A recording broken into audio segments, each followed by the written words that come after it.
أنا أخوكم الأستاذ الدكتور فارس مسدور، أستاذ الاقتصاد، باحث في الاقتصاد الإسلامي، مهتم بقضايا التمويل الإسلامي والقطاع الثالث. اهتماماتي هي اهتمامات اقتصادية بالدرجة الأولى، اهتمامات شرعية، واهتمامات ترتبط بفقه المعاملات وتطبيقاته المعاصرة. بين السطور وشفيعنا يوم النشور جاء على الوحي الأمين. تربيت في المسجد، يعني ختمت القرآن مرتين في اللوح، ودرست على عدد من المشايخ. كان عمري أظن 15 سنة عندما ختمت القرآن لأول مرة، ثم أعدته مرة ثانية. صليت بالناس التراويح وسني لم يتجاوز 12 سنة. كنت في السنة الثامنة أساسي، وكنت أحفظ ربع القرآن، فكنت أصلي بالناس التراويح. درست في جامعة الخروبة، وحصلت على الليسانس سنة 95، ثم الماجستير سنة 2001، والدكتوراه سنة 2008، ودرجة البروفيسور في سنة 2016.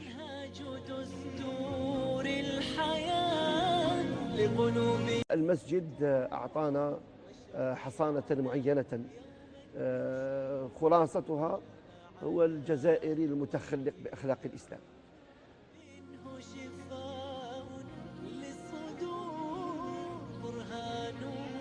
بين السطور وشفيعنا يوم النشور جاء. دخولنا إلى الإمامة، أنا كنت أرفض رفضا قاطعا أن أؤم الناس، يعني خطابة ودروسا، وكنت أرى بأن هذه مهمة عظيمة لا يقوم بها إلا خاصة الخاصة من الناس.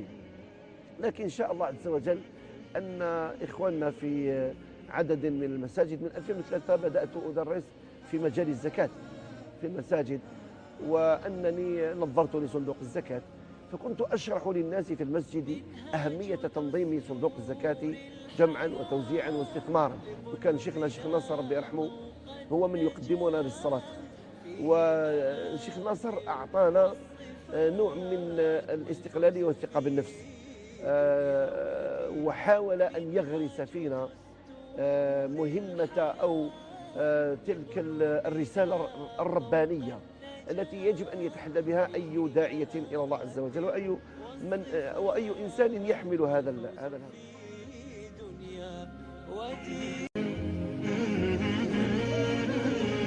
أردت من خلال هذا المسجد أن يكون المسجد الجامعة. عندما أقول الجامعة أقصد الجامعة الشعبية. فمسجدنا منذ أن افتتح قبل رمضان سنة 2010 وهو ينشط نشاطا علميا وفكريا وتربويا وتعليميا من 9 صباحا إلى ما بعد صلاة العشاء. فأنا قلت لهم المكتبة في المسجد لا يجب أن تكون مكتبة شرعية فقط. أنا يجيني في المسجد الطالب الجامعي، يجيني طالب اللي يقرأ الطب واللي يقرأ الصيدلة واللي يقرأ الاقتصاد واللي يقرأ الحقوق، هذو كلهم يجب أن يجدوا ضالتهم في مكتبة المسجد. ثم أن المكتبة لا يجب أن تكون صغيرة. المكتبة الصغيرة هي مكتبة قاعة الصلاة، الناس راهم قاعدين في المسجد يستنى وقت الصلاة وقاعد يشد كتاب ويقرأ. نحن لا نريدهم أن يشتغلوا بالأمور يعني الثانوية وهم في بيت الله تبارك وتعالى، نريدهم أن يهتموا بالقراءة بالتعلم. كلما تعلم فكرة كلما درأ جهلا في دماغه، لأنه الإشكالية وين عندنا في الجزائر؟ هو الجهل الذي يقتل الناس. يعني هذا الذي قتل الناس قتلهم عن علم. لو كان له علم ما تجرأ على أن يلمس أخاه المسلم، ما تجرأ أن يسبه، لأن النبي صلى الله عليه وسلم يقول سباب المسلم فسوق وقتاله كفر.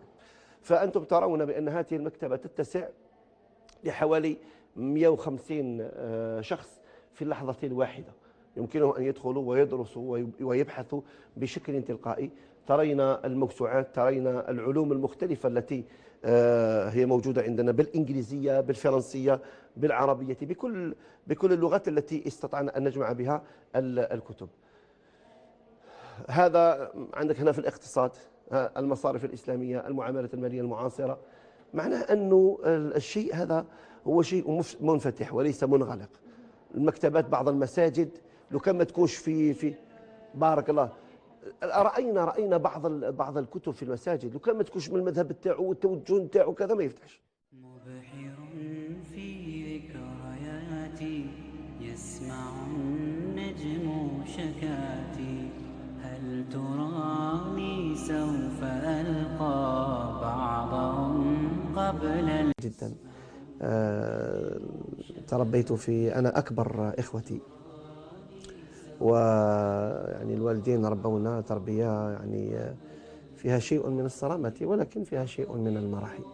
لذلك أنا أتعامل معهم بهذا المبدأ.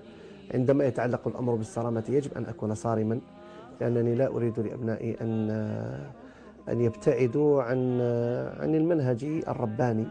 أريد أن يتربوا تربية إيمانية. في بيتنا نصلي جماعة. عبد السميع يقرأ عندي القرآن. عبد الباسط حفظته، هو أكبر أبنائي، حفظته ما لا يقل عن 9 أحزاب إلى 10 أحزاب. يشهد الدمع بأني أنا أعرف قيمة فلذة الكبد. أنا فقدت صبرينال التي كانت ثانية أبنائي. كان عندي عبد الباسط وصبرينال، وأخذها الله عز وجل، ولا يسأل عما يفعلون يسألون. رضيت بقضاء الله وقدره، وعوضني ربي بعبد السميع الذي يشبه صبرينال. ثم عوضني ربي أيضا بدعاء التي سمتها صبرينال قبل وفاتها. نعم، كانت تقول أختي دعاء. والآن عوضنا بعبد الودود المشاغب الصغير الذي يحب الدعابة ونتمتع باللعب معه في البيت. يا إلهي جد بعفو واجعل القرآن